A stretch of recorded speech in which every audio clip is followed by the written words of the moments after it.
এই গল্পটি ১৭ শতকের আজ থেকে প্রায় ২০০ বছর আগের, যেখানে একজন ধনী ছেলে তার পরিবারের সাথে হাসি খুশিভাবেই বসবাস করছিল। কিন্তু তার জীবন তখন বদলে যায় যখন একটা ভয়ানক ডাইনি কোনো একটা কারণে তাকে অভিশাপ দেয় আর তাকে একটা ভয়ানক রূপে পাল্টে দেয়। সে সুন্দর থেকে হয়ে যায় কুৎসিত আর বন্দী হয়ে যায় এক পুরাতন কবরে। কিন্তু ২০০ বছর পর হঠাৎ করে একদিন ছেলেটা মুক্তি পায় আর বদলে যাওয়া আধুনিক পৃথিবীতে সে ফিরে আসে। কিন্তু কিভাবে এই ছেলেটি ২০০ বছর পর্যন্ত জীবিত ছিল আর আধুনিক পৃথিবীতে ফিরে আসার পর তার সাথে কি বা ঘটেছিল, তাই দেখব ২০১২ সালে মুক্তি পাওয়া মুভি ডার্ক শ্যাডোস এর গল্প থেকে। তো চলুন দেরি না করে শুরু করা যাক আজকের গল্প। মুভির শুরুতে আমাদের ১৭৬০ সালের লিভারপুলের সিন দেখানো হয়। এখানে আমরা জাহাজের ঘাটে কলিন পরিবারকে দেখি। এই পরিবারে শুধুমাত্র ৩ জন সদস্যই আছে। পরিবারের মা বাবা, তাদের একটা ছোট ছেলে আছে সাথে।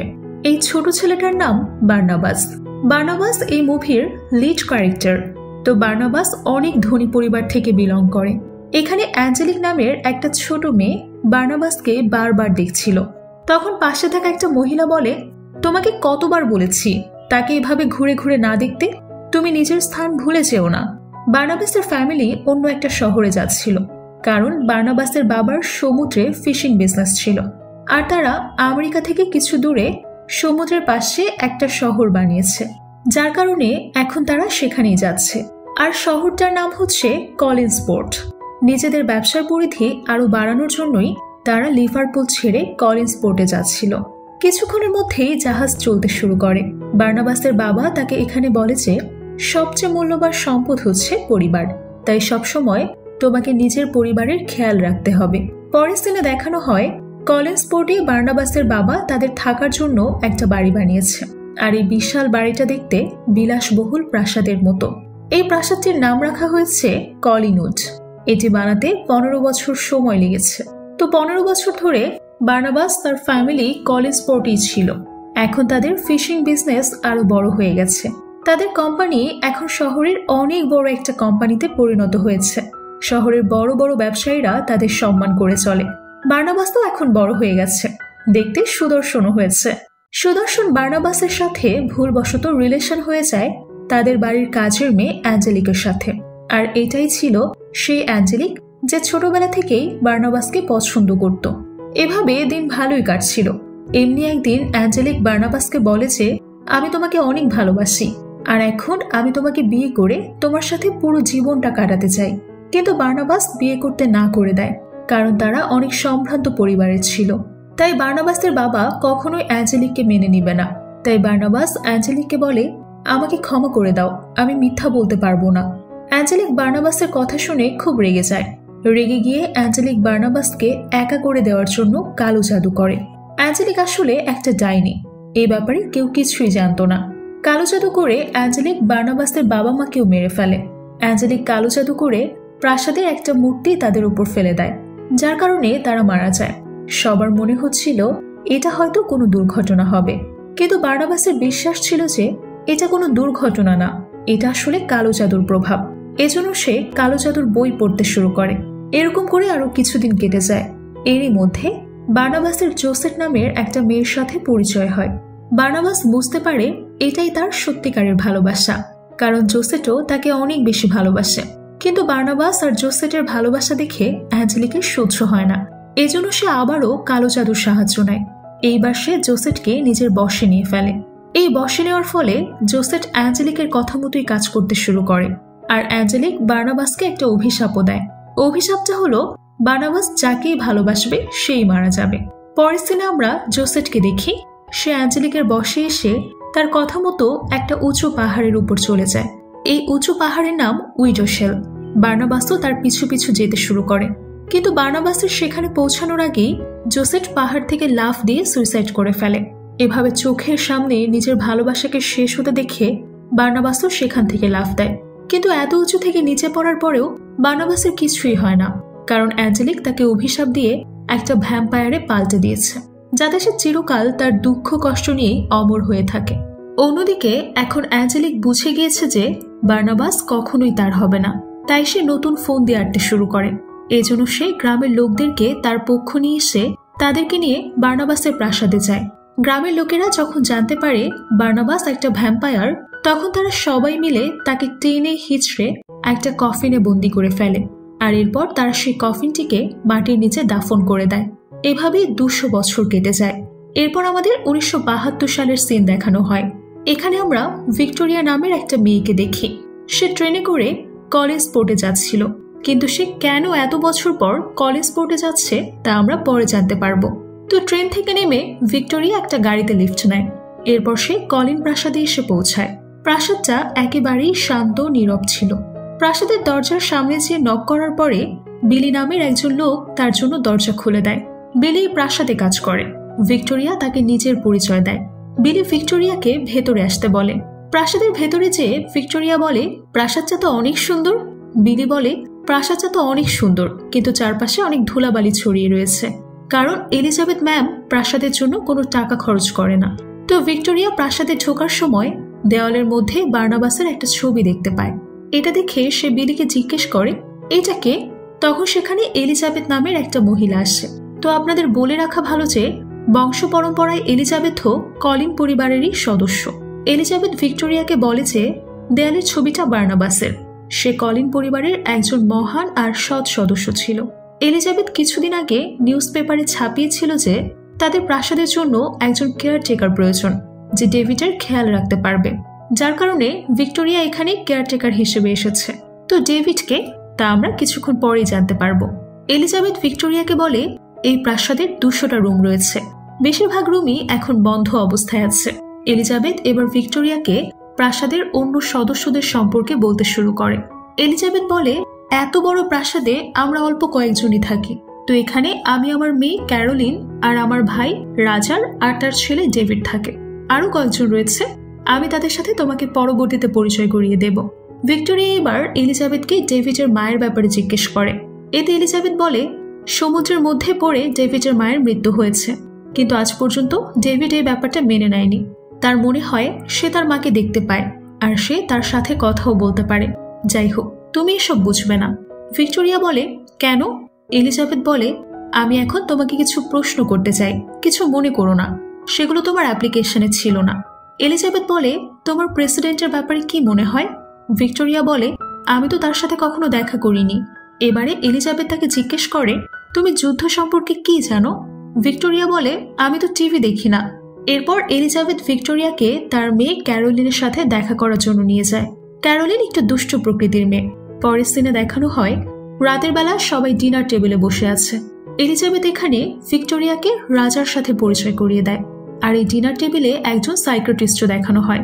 এই সাইকিয়াট্রিস্টের নাম ছিল জুলিয়া। ডেভিড এখনো তার মাকে দেখতে পায়, যার কারণে এলিজাবেথের মনে হয়েছে ডেভিডের একজন সাইকিয়াট্রিস্টের প্রয়োজন। এই জন্য সে ডক্টর জুলিয়াকে ডেভিডের থেরাপির জন্য রেখে দিয়েছে। সে 3 বছর ধরেই এই প্রাসাদ থেকেই ডেভিডের ট্রিটমেন্ট করছে। এরই মধ্যে ভিক্টোরিয়া দূরে কাউকে দাঁড়িয়ে থাকতে দেখে, যে একটা সাদা কাপড় দিয়ে নিজেকে মুড়িয়ে রেখেছিল, যার কারণে তাকে চেনা যাচ্ছিল না। আসলে এটা ডেভিড ছিল। সে ভিক্টোরিয়াকে ভয় লাগাতেই এমনটা করেছে, কিন্তু ভিক্টোরিয়া এতে ভয় পায় না। এলিজাবেথ বলে, ডেভিড, এটা ভিক্টোরিয়া, তোমার নতুন কেয়ারটেকার। ডেভিড বলে, আমি তো তাকে ভয় পাওয়াতে চেয়েছি, কিন্তু সে তো ভয় পেল না। এবার ভিক্টোরিয়া এলিজাবেথকে জিজ্ঞেস করে, আপনাদের কি কোনো বিজনেস আছে? এতে ভিক্টোরিয়া বলে, আমাদের ফ্যামিলি বিজনেস আছে, আর শহরে আমাদের অনেক বড় একটা ক্যানারি আছে, আর কিছু নৌকা আছে। এখানে ক্যারোলিন বলে ওঠে, হ্যাঁ আছে, কিছু পুরনো নৌকা, যেগুলো কেউ কখনো নেয় না, আর এগুলোর একটার নিচে ডেভিডের মা আছে। এই কথা শুনে এলিজাবেথ রেগে যায়। সে ক্যারোলিনকে বলে, এক্ষুনি তোমার রুমে যাও। এতে ক্যারোলিন চিৎকার করে উঠছে আর বলে, আমি কি ফিল করি এই ঘরে তা কেউ বোঝে না। এটা বলে সে সেখান থেকে উঠে চলে যায়। এবার ডেভিড বলে, সে মিথ্যে বলেনি, সে মিথ্যে বলতে পারে না। ডেভিডের বাবা বলে, তুমি চুপ করো। এখানে ডেভিড বলে উঠছে, আমি আমার মায়ের সাথে কথা বলতে পারি, আমি তাকে অলওয়েজ ফিল করতে পারি। ডিনার শেষে ভিক্টোরিয়া তার রুমে যেয়ে জামা কাপড় গোছাচ্ছিল। ঠিক তখনই সে দেখে রুমের সামনে কেউ চাদর মুড়ি দিয়ে দাঁড়িয়ে আছে। তার মনে হয় ডেভিড আবারও তাকে ভয় লাগানোর চেষ্টা করছে। সে বলে, ডেভিড, তুমি আবার আমাকে ভয় পাওয়ানোর চেষ্টা করছো? তুমি এবার হ্যালোউইনের জন্য প্রস্তুতি নিয়ে নাও। এইবার ভিক্টোরিয়া সেই সাদা চাদরটাকে সরিয়ে দিতে চায়, কিন্তু চাদর সরাতেই সে জোসেটের আত্মাকে দেখতে পায়। সে ভিক্টোরিয়াকে বলে সে আসছে। এই বলেই জোসেটের আত্মা কিছু দূর সামনে যাবার পর অদৃশ্য হয়ে যায়। কিন্তু এখানে জোসেটের আত্মা কার আসার কথা বলছে তা আমরা পরে জানতে পারবো। অন্যদিকে আমরা কিছু ওয়ার্কারকে দেখি। তারা জেসিবি নামের জায়গায় খোদাইয়ের কাজ করছিল। এর মধ্যে তারা মাটির নিচে কিছু শক্ত অনুভব করতে পারে। ভিডিওর এই পর্যায়ে আপনাদের জানাতে চাই এক নতুন ও মজাদার অনলাইন ক্যাসিনো সম্পর্কে, যার নাম বানজাই বেট। কেন বানজাই বেট আলাদা? কারণ এতে রোজ লক্ষ লক্ষ মানুষ খেলছে এবং প্রতিদিন প্রচুর নগদ অর্থও জিতছে। এখানে রয়েছে 3 লক্ষের অধিক active player. Aviator, crazy time, funky time, coin flip, sweet bonanza, poker, slots, live casino সবই এখানে আছে এবং খুব শীঘ্রই স্পোর্টস গেমও যুক্ত হবে। এছাড়া বিকাশ, নগদ এবং রকেট দিয়ে তাড়াতাড়ি ডিপোজিটও উইথড্র করতে পারবেন। এরই সাথে 24/7 সাপোর্ট তো থাকছেই। তাই এখনই নতুন অফারে অংশগ্রহণ করুন। নিচের পিন কমেন্টে ক্লিক করে সাইন আপ করুন এবং প্রোমো কোড ব্যবহার করুন। প্রথম ডিপোজিটে 100% ওয়েলকাম বোনাস এবং 25,000 টাকা পর্যন্ত বোনাস প্লাস 200টি ফ্রি স্পিন পাবেন। এই সুযোগ মিস করবেন না কিন্তু। এখন চলুন গল্পে ফেরা যাক। আপনাদের হয়তো মনে আছে, জেসিবি হচ্ছে সেই জায়গাটা যেখানে বার্নাবাসকে দাফন করা হয়েছিল। ওয়ার্কার সে জায়গা থেকে মাটি সরানোর পরে একটা কফিন দেখতে পায়, আর এটা বার্নাবাসেরই কফিন। তো কফিনটা দেখে ওয়ার্কারদের সুপারভাইজার কফিনকে যে শিকল দিয়ে আটকে রাখা হয়েছিল সেটা কেটে দেয়। শিকলটা কাটতেই বার্নাবাস মুক্তি পেয়ে যায়, আর সে সবার উপর আক্রমণ করে বসে। এরপর সে তাদেরকে প্রাণে মেরে ফেলে। এরপর বার্নাবাস তার বাড়ি অর্থাৎ কলিন উডে এসে পৌঁছায়। কলিন উডে পৌঁছে সে ফটকের সামনে দাঁড়িয়ে বলে, আমার প্রিয় কলিন উড, তোমার এই দশা কে করেছে? এরপর বার্নাবাস গার্ডেনে হাঁটতে শুরু করে। এরই মধ্যে তার সাথে বিলির দেখা হয়। বিলি তাকে দেখে কিছুটা ভয় পেয়ে যায়, তাই সে বিলিকে হিপনোটাইজ করে আর তার বশে নিয়ে ফেলে। এরপর সে বিলিকে জিজ্ঞেস করে, এই প্রাসাদে কি এখনো কলিন পরিবারের সদস্যরা থাকে? এতে বিলি বলে, হ্যাঁ থাকে, এখানে 4 জন সদস্য রয়েছে। বার্নাবাস বিলির কাছ থেকে জানতে পারে যে এখন 1972 সাল। এতে বার্নাবাস বুঝতে পারে যে 200 বছর কেটে গেছে। এরপর বার্নাবাস প্রাসাদের ভেতরে চলে যায়। প্রাসাদের ভেতরে যেয়ে প্রাসাদের রাজকীয় জিনিসগুলো দেখতে শুরু করে আর এই জিনিসগুলোর ব্যাপারে বিলিকে বলতে শুরু করে। এরপর বার্নাবাস বিলিকে বলে তাকে প্রাসাদে নিয়ে যেতে। বিলি সেটাই করে। বার্নাবাস ভেতরে যেয়ে কিছু রাজকীয় পিলার দেখতে শুরু করে। এরই মধ্যে এখানে বার্নাবাসের সাথে ক্যারোলিন আর ডেভিডের দেখা হয়। এখানে বার্নাবাসকে দেখে ক্যারোলিনের মনে হয় এই লোকটা হয়তো কোনো পাগল যে ড্রিঙ্কস করে এখানে এসে পড়েছে। কিন্তু ডেভিড বুঝতে পারে এটা আসলে বার্নাবাস, তাই সে ক্যারোলিনকে দেয়ালে থাকা ছবিটা দেখায়। এই ছবিটা দেখে বার্নাবাস বলে, আমি অনেক ঘন্টা পর্যন্ত একটা জায়গায় দাঁড়িয়েছিলাম। এরপরই একজন মহান শিল্পী আমার এই চিত্রটা বানিয়েছে। তাদের কথা বলার মধ্যেই সেখানে এলিজাবেথ চলে আসে। এলিজাবেথ বাচ্চাদেরকে তার থেকে দূরে থাকতে বলে। এতে ডেভিড বলে, এই লোকটা নিজেকে আমাদের আত্মীয় বলছে। কিন্তু এলিজাবেথের মনে হয় এটা হয়তো কোনো বহুরূপী, তাই সে বার্নাবাসকে অন্য একটা রুমে নিয়ে যায় আর বলে, যদি এটা কোনো মজা হয়ে থাকে তাহলে এটা এক্ষুনি শেষ করো। কিন্তু বার্নাবাস নিজেকে প্রমাণ করার জন্য এলিজাবেথের সামনে একটা সিক্রেট দরজা খুলে দেয়। সেই দরজাটা দিয়ে সে এলিজাবেথকে একটা গুপ্ত বেসমেন্টে নিয়ে যায়। এই বেসমেন্টের ব্যাপারে এলিজাবেথ জানতো না। এই বেসমেন্টে আসলে অনেক হীরা রত্ন রাখা ছিল। এত হীরা রত্ন দেখে এলিজাবেথ একেবারে চমকে যায়। বার্নাবাস এই বেসমেন্টে তাকে অনেকগুলো রুমের মধ্যে নিয়ে যায়। শেষে সে এলিজাবেথকে তার প্রিয় রুমটাতে নিয়ে যায় যেখানে হীরা ছিল। এতে এলিজাবেথের বিশ্বাস হয়ে যায় সে যাকে এতক্ষণ ধরে বহুরূপী বলছিল সে আর কেউ না, বরং কলিন পরিবারের ছেলে বার্নাবাস। এবার বার্নাবাস এলিজাবেথকে তার ভ্যাম্পায়ার হওয়ার কথা বলতে বলতে বলে, আমার দ্বারা এই পরিবারের কোনো সদস্যর কোনো ক্ষতি হবে না, আর সবাই মনে করে আমি মারা গিয়েছি, কিন্তু আমি কখনো মারা যাইনি, আমি অভিশপ্ত হয়ে গিয়েছি। বার্নাবাস আরও বলে সে এখন থেকে এই পরিবারে থাকতে চায়। এলিজাবেথ বলে এতে তার কোনো সমস্যা নেই, কিন্তু তাদের মধ্যে হওয়া কথাগুলো যাতে কেউ জানতে না পারে। বার্নাবাস তো এতে রাজি হয়ে যায়। সিন শিফট হলে আমরা পুরো পরিবারকে একসাথে ডিনার টেবিলে দেখি। এখানে এলিজাবেথ বার্নাবাসকে সবাইকে দেখিয়ে বলে বার্নাবাস ইংল্যান্ড থেকে এসেছে আর সে আমাদের অনেক দূরের আত্মীয়। এরই মধ্যে এখানে ডক্টর জুলিয়া চলে আসে, তাই এলিজাবেথ বার্নাবাসের সাথে তার পরিচয় করিয়ে দেয়। ক্যারোলিন জিজ্ঞেস করে এই অদ্ভুত লোকটা কি সারা জীবন আমাদের সাথেই থাকবে? এতে ডেভিড বলে আমার তাকে পছন্দ হয়েছে। এরই মধ্যে রাজার বার্নাবাসকে জিজ্ঞেস করে তোমরা কিসের বিজনেস করো? বার্নাবাস বলে কলিন ফ্যামিলি তো অলওয়েজ ফিশিং বিজনেস করে। এরপর বার্নাবাস এলিজাবেথকে তাদের ফিশিং বিজনেসের ব্যাপারে জিজ্ঞেস করে। এলিজাবেথ বলে আমাদের ফিশিং বিজনেস তো প্রায় শেষ হয়ে গিয়েছে, কারণ এজি নামের একটা মহিলা সব জেলেদের সাথে ডিল করে আমাদের বিজনেস দখল করে ফেলেছে। এতে বার্নাবাস বলে, এখন আমি এসে গিয়েছি, এখন বিজনেসকে আবারও টপে নিয়ে যাব। বার্নাবাস আরো বলে, তোমরা গাড়ি রেডি করো, আমি এক্ষুনি ফ্যাক্টরি দেখতে যাব। এলিজাবেথ বলে, এখানে আমরা গাড়ি ব্যবহার করি না। এরই মধ্যে এখানে ভিক্টোরিয়া এসে পড়ে। তাকে দেখেই বার্নাবাস তাকে জোসেট বলে ডাকে, কারণ তাকে দেখে হঠাৎ করে বার্নাবাসের মনে হয়েছে যে জোসেট আবারও ফিরে এসেছে। আসলে ভিক্টোরিয়ার চেহারা দেখতে পুরোপুরি জোসেটের মতো। এরপর তারা দুজন একজন আরেকজনের সাথে কথা বলে। ভিক্টোরিয়া এখানে বার্নাবাসকে নিজের পরিচয় দেয়। বার্নাবাস বলে, তুমি তোমার নামের মতোই সুন্দর। সিন শিফট হলে আমরা এঞ্জিকে দেখি, তো এটা আসলে সেই অ্যাঞ্জেলিক যে কালো জাদু করে বার্নাবাসের জীবন শেষ করে দিয়েছিল। এরপর সে নিজে আবারও কালো জাদু করে ডাইনিতে পরিণত হয়ে গেছে। এরপর সে নিজের নাম পরিবর্তন করে। 200 বছর ধরে এখনো সে বেঁচে আছে, কিন্তু তার ফেসে বয়সের কোনো ছাপ পড়েনি। সে আগের থেকেও ইয়াং হয়ে গেছে আর দেখতেও অনেক সুন্দর লাগছে। এখানে অ্যাঞ্জেলিক তার অফিসে পৌঁছায়, যেখানে সে ফিশ নিয়ে কাজ করত। অফিসে এসে সে জানতে পারে গতকাল রাতে তার ওয়ার্কাররা খোদাই করার সময় 200 বছর পুরনো একটা কফিন পেয়েছে। এরপর কেউ একজন সেই ওয়ার্কারদের খুব খারাপভাবে মেরে ফেলেছে আর তাদের প্রত্যেকের গলায় কামড়ের দাগ রয়েছে। এটা শুনে অ্যাঞ্জেলিক শকড হয়ে যায় আর তার সন্দেহ হয়। তাই সে তাড়াতাড়ি করে সেই জায়গাটাতে চলে যায়। সেখানে পৌঁছানোর পর তার বিশ্বাস হয়ে যায় যে বার্নাবাস মুক্তি পেয়ে গেছে। তাই সে সেখান থেকে সোজা কলিনুডে পৌঁছায়। এখানে এসে সে এলিজাবেথের সাথে কথা বলতে শুরু করে। এলিজাবেথকে অ্যাঞ্জেলিক বলে সেই পরিবারের নতুন সদস্যদের সাথে দেখা করতে এসেছে। এরই মধ্যে বার্নাবাস সেখানে এসে তার সাথে হ্যান্ডশেক করে। তখন বার্নাবাস বুঝতে পারে এটাই হচ্ছে অ্যাঞ্জেলিক। তাই সে অন্য একটা রুমে নিয়ে গিয়ে ফিশিং বিজনেসের ব্যাপারে কথা বলে। অ্যাঞ্জেলিক বলে, এই বিজনেসটা এখন আমার। তুমি হয়তো জেনে গিয়েছো আমি কে, কিন্তু তোমার কি মনে আছে আমরা এই ড্রয়িং রুমটাতে অনেক কিছু করেছি? এতে বার্নাবাস বলে, হ্যাঁ আমি জানি তুমি ওই ডাইনি যে আমার সবকিছু শেষ করে ফেলেছ। আমি তোমাকে কালো জাদুর অপরাধে জেলে পাঠিয়ে দেব, কারণ তুমি 200 বছর ধরে আমাকে একটা বক্সে বন্দি করে রেখেছ।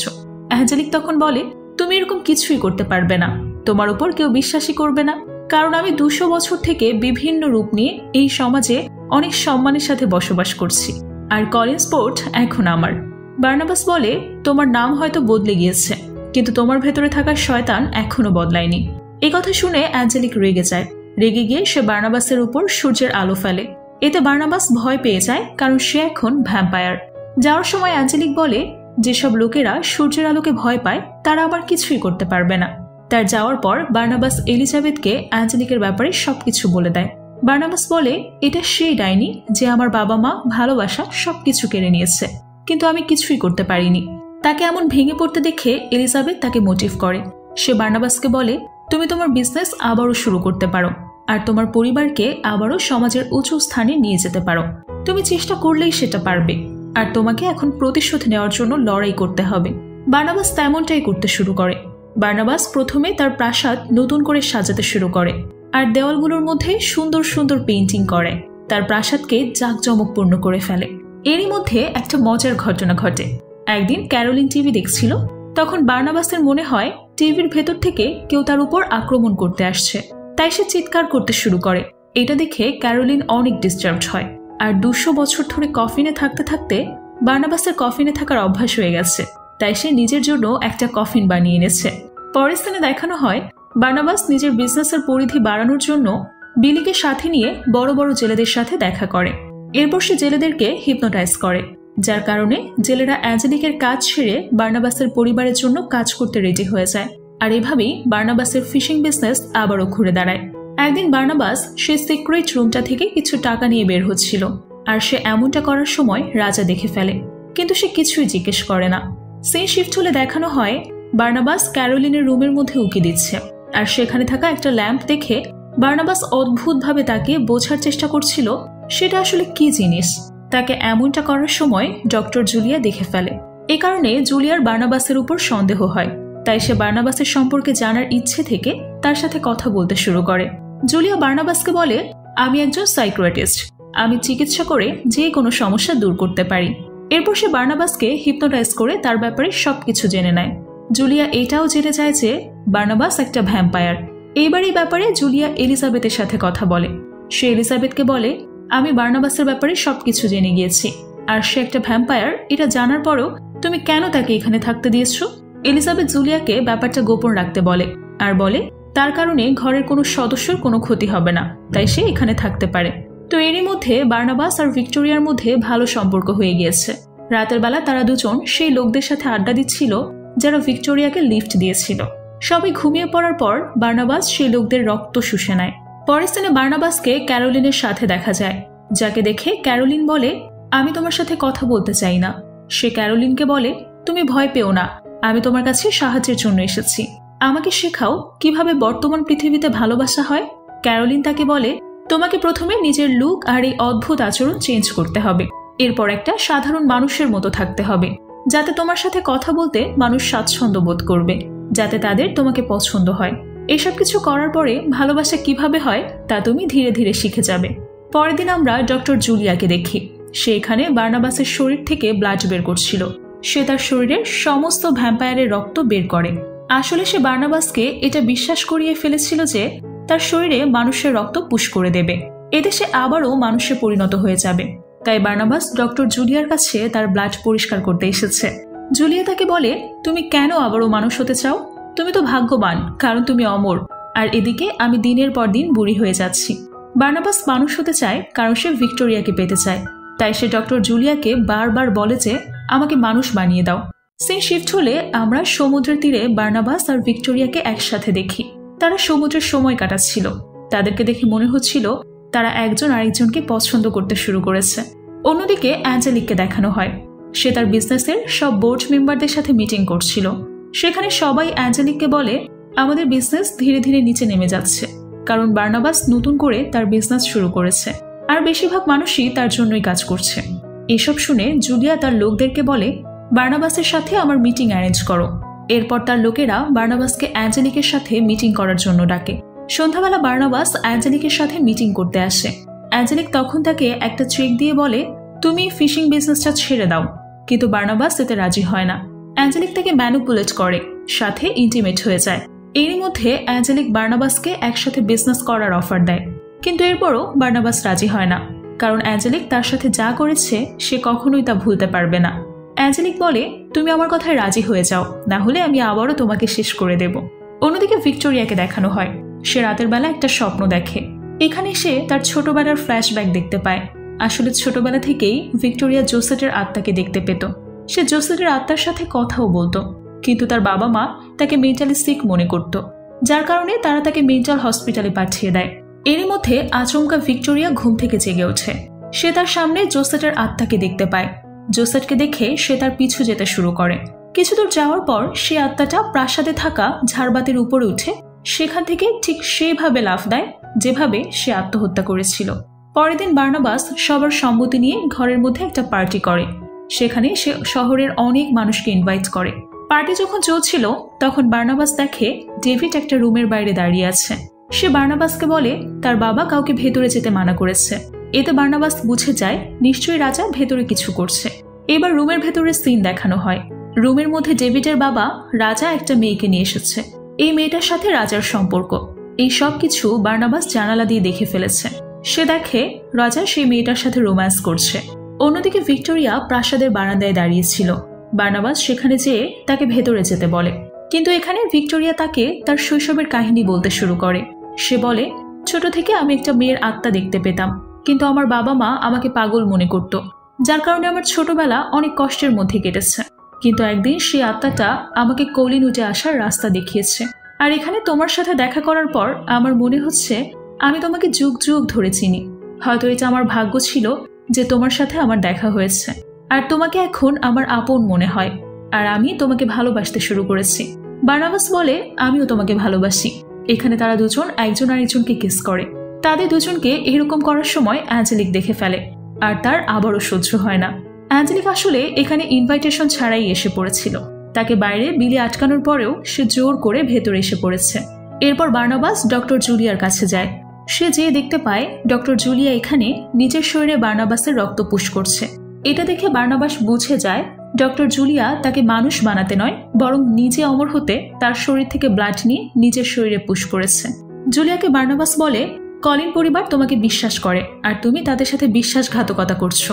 জুলিয়া বলে, আমি বয়স্ক হতে চাই না, আমি আবারও সুন্দরী হতে চাই, তাই আমি এমনটা করছি।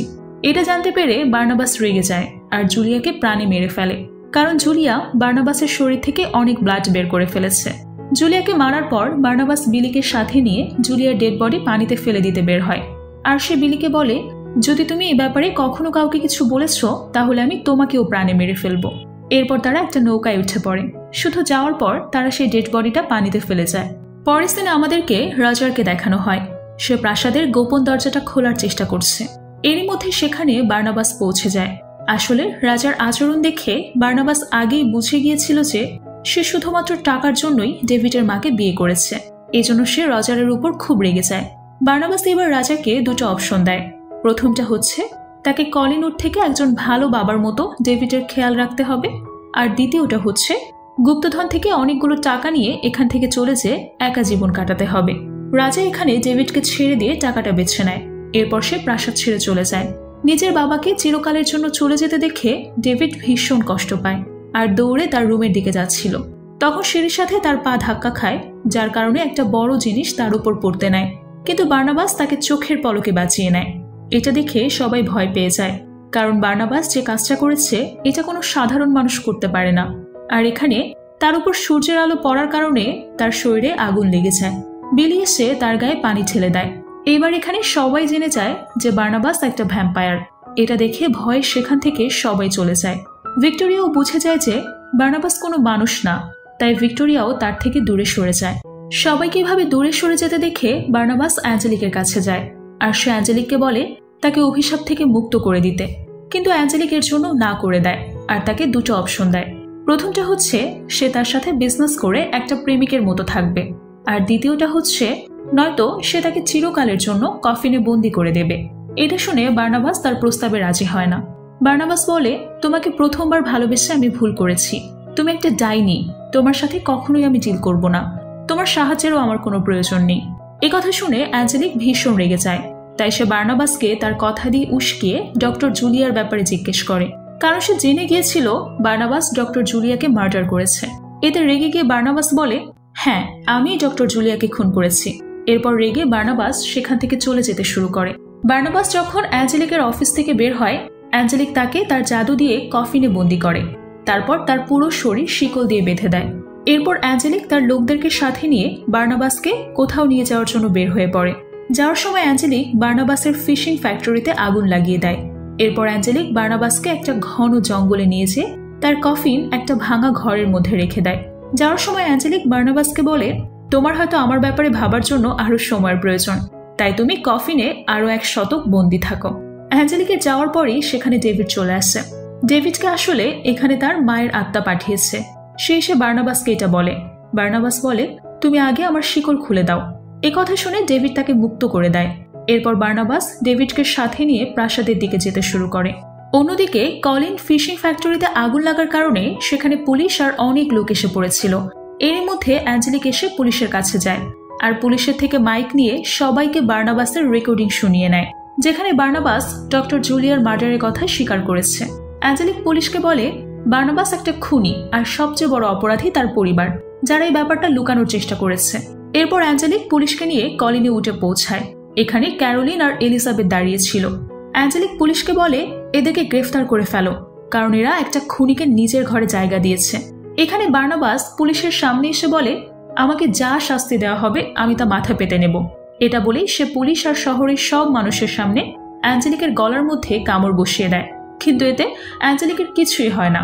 এজন্য সবাই ভীষণ ভয় পেয়ে যায়। তারা বুঝতে পারে এরা দুজনেই ভ্যাম্পায়ার। পুলিশরা বার্নাবাসের উপর গুলি চালায়, এতে তার কিছু হয় না। তো এরই মধ্যে অ্যাঞ্জেলিক বার্নাবাসকে ছুঁড়ে ফেলে দেয়। বার্নাবাস প্রাসাদের মধ্যে যেয়ে পড়ে। এসব দেখে পুলিশও অ্যালার্ট হয়ে যায় আর সবাইকে চলে যাওয়ার জন্য অর্ডার দেয়। এরই মধ্যে বার্নাবাস আর অ্যাঞ্জেলিকের মধ্যে একটা ভয়ানক ফাইট শুরু হয়। তাদের লড়াইয়ের মধ্যে এলিজাবেথ একটা বন্দুক নিয়ে এসে অ্যাঞ্জেলিকের উপর গুলি চালাতে শুরু করে, কিন্তু তাতেও অ্যাঞ্জেলিকের কিছুই হয় না। সে আবারও উঠে দাঁড়ায় আর এবার অ্যাঞ্জেলিক রেগে গিয়ে প্রাসাদে থাকা জিনিসগুলোর মধ্যে প্রাণ দিয়ে তাদেরকে এলিজাবেথের উপর অ্যাটাক করায় আর চারদিকে আগুন লাগিয়ে একটা পুতুলের সাহায্যে বার্নাবাসকেও আটক করে ফেলে। এখানে আমরা জানতে পারি যে অ্যাঞ্জেলিক তার জাদুর শক্তি দিয়ে ক্যারোলিনকে একটা হিংস্র নেকড়ে বানিয়ে দিয়েছে। কিন্তু ক্যারোলিন সামনে এসে উল্টো অ্যাঞ্জেলিকের উপরে অ্যাটাক করে বসে আর তাকে মারার জন্য বারবার চেষ্টা করতে থাকে, কিন্তু অ্যাঞ্জেলিকও তার উপর আক্রমণ করে বসে আর তাকে মেরে সেন্সলেস করে ফেলে। এরপর অ্যাঞ্জেলিক বার্নাবাসকে মারতে যায়। বার্নাবাসের কাছে যেয়ে সে বলে, আমি তোমার সবকিছু ধ্বংস করে দিয়েছি, আর ডেভিডের মা পানিতে ডুবে মারা যায়নি, আমি তাকে মেরে ফেলেছি। তখনই সেখানে ডেভিড এসে বলে, বার্নাবাসকে ছেড়ে দাও, নয়তো আমার মা তোমাকে মেরে ফেলবে। অ্যাঞ্জেলিক বলে, বার্নাবাসকে মারার আগে আমি তোমাকে প্রাণে মেরে ফেলবো। এটা বলে অ্যাঞ্জেলিক ডেভিডের দিকে যেতে শুরু করে। এ কথা শুনে ডেভিডের মায়ের আত্মা সেখানে এসে পড়ে। সে তার সমস্ত শক্তি দিয়ে অ্যাঞ্জেলিকের উপর অ্যাটাক করে। এতে সে একটা ঝাড়বাতির সাথে ধাক্কা খেয়ে নিচে পড়ে যায়। এরপর বার্নাবাসও সে পুতুলের হাত থেকে মুক্ত হয়ে যায়। এরপর বার্নাবাস সবাইকে বাইরে চলে যেতে বলে। এখানে এখন অ্যাঞ্জেলিক আর বার্নাবাস ছাড়া আর কেউ ছিল না। তো সবাই চলে যাওয়ার পর সে অ্যাঞ্জেলিকের কাছে যায়। বার্নাবাস বুঝে গিয়েছিল অ্যাঞ্জেলিকের মতো ডাইনির ধ্বংস এই ঝাড়বাতি ভাঙার মধ্য দিয়ে ছিল। বার্নাবাস আরও বলে যে, একটা সময় আমি তোমাকে সত্যিই ভালোবাসতাম, কিন্তু তুমি যা করেছো তা ক্ষমার যোগ্য না। এতে অ্যাঞ্জেলিক বলে ওঠে, আমি তোমাকে এখনো ভালোবাসি। বার্নাবাস বলে, তুমি কখনো কাউকে ভালোবাসতে পারবে না, কারণ এটা তোমার অভিশাপ, যার কারণে তুমি আমাকে কখনো ভালোই বাসনি, তুমি শুধুমাত্র আমাকে কন্ট্রোল করতে চেয়েছো। এবার অ্যাঞ্জেলিক বলে, এই সব কিছু মিথ্যা, আমি তোমাকে সত্যিই ভালোবেসেছিলাম। ভালোবাসার প্রমাণ দেওয়ার জন্য অ্যাঞ্জেলিক নিজের হার্ট বের করে বার্নাবাসকে দেয় আর বলে, এটা তোমার কাছে রেখে দাও। তো কিছুক্ষণের মধ্যেই অ্যাঞ্জেলিক মারা যায়। এবার বার্নাবাস ভিক্টোরিয়াকে সব জায়গায় খুঁজতে শুরু করে, কিন্তু সে তাকে কোথাও পায় না। ডেভিড তাকে বলে, ভিক্টোরিয়া উইটো শেলে গিয়েছে। তাই বার্নাবাসও সেখানে যাওয়ার জন্য বের হয়ে পড়ে। অন্যদিকে আমরা ভিক্টোরিয়াকে দেখি। ভিক্টোরিয়া সেই পাহাড়টার কাছেই যাচ্ছিল যেখান থেকে পড়ে জোসেফ আত্মহত্যা করেছিল।